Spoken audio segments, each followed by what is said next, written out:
हाय बेटा, डॉक्टर सिद्धांत हियर। और इस बारी हेरिडिटी का एक बहुत छोटा सा सवाल लेकर आया हूँ। तो आओ सबसे पहले सवाल देखते हैं।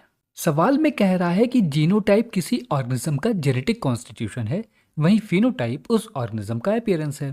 अब वो कहता है ह्यूमंस में क्रोमोसोम की कुल संख्या 46 यानी 23 पेयर होती है, जिसमें से 22 पेयर में तो कोई चेंज नहीं होता, लेकिन मेल और फीमेल दोनों में ही 23rd पेयर डिफरेंट होते हैं। फीमेल में ये पेयर होमोजाइगस यानी एक्स एक्स होता है, वहीं मेल में ये हेट्रोजाइगस यानी एक्स वाई होता है।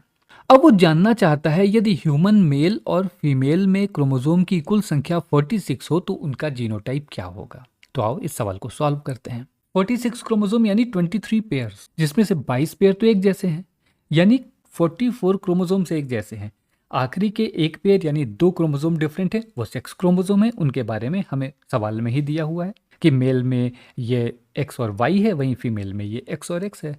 तो इस तरह से मेल का जीनोटाइप हो जाएगा 44 प्लस एक्स वाई। इसी तरह से फीमेल का जीनोटाइप होगा 44 प्लस एक्स एक्स।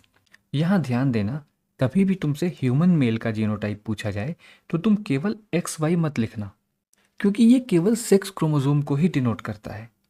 ये बताता है कि ये मेल है, लेकिन ये किस एनिमल का मेल है इस बारे में यहाँ से कोई जानकारी नहीं मिलती।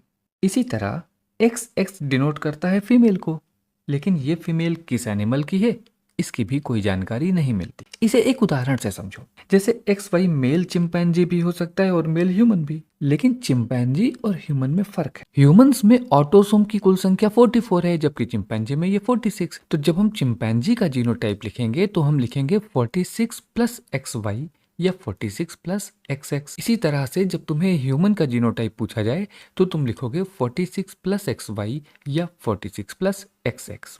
उम्मीद है यह बात समझ आ गई होगी। अगले किसी वीडियो में एक और सवाल लेकर हाजिर हूँगा, तब तक के लिए बाय बाय, टेक केयर।